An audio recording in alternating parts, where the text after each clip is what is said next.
तुमच्या परवानगीशिवाय त्याची याचिका दाखल करायची टप्परच नाही. कारण एक तर ते जेलच्या बाहेर जामिनावर आहे आणि तुमच्या विरोधात काम करायचं फडणवीस साहेब एवढी डेअरिंग छगन भुजबळात नाही. त्याला साधं नुसतं कुंकुण पोलीस जरी आला म्हणलं दारात तरी तो म्हणतो चौकशीला लगेच झंडळी लागते त्याला, इतकं भेट आहे. पोलीस म्हणलं की त्याला टेन्शन येतं, चौकशी म्हणलं ना ते संडास बाथरूमातच लपत आहे.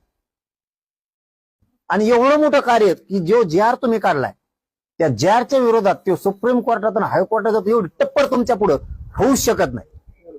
तुमचं काहीतरी बळ रसद असल्याशिवाय, तुमची काहीतरी साथ असल्याशिवाय छगन भुजबळात हिंमत नाही हायकोर्टात सुप्रीम कोर्टात जायची. कारण जार तुम्ही काढलाय, तुमच्या जारचा तो अपमान करू शकत नाही तुमच्या परवानगीशिवाय.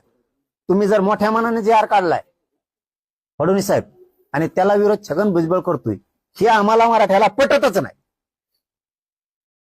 कारण तुम्ही मराठ्यांच्या लेकराचं कल्याण व्हावं म्हणून जार काढलाय आणि तो कल्याण होऊ नये म्हणून तुम्हाला डावलून तुमचा शब्द मोडून छगन भुजबळ लढूच शकत नाही. याला 100% तुमचं खतपाणी असलं पाहिजे असं आम्हाला वाटतंय. ते आम्हाला वाटू नये म्हणून तुम्ही मराठवाड्यातल्या मराठ्यांचे कुणबी प्रमाणपत्र वाटप करावेत ही आमची अपेक्षा आहे.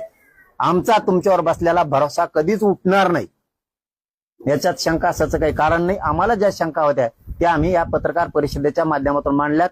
पुढं तुमचं मन, तुम्हाला जसं करायचं तसं करा, आम्हाला जसं करायचं तसं आम्ही मग करणार.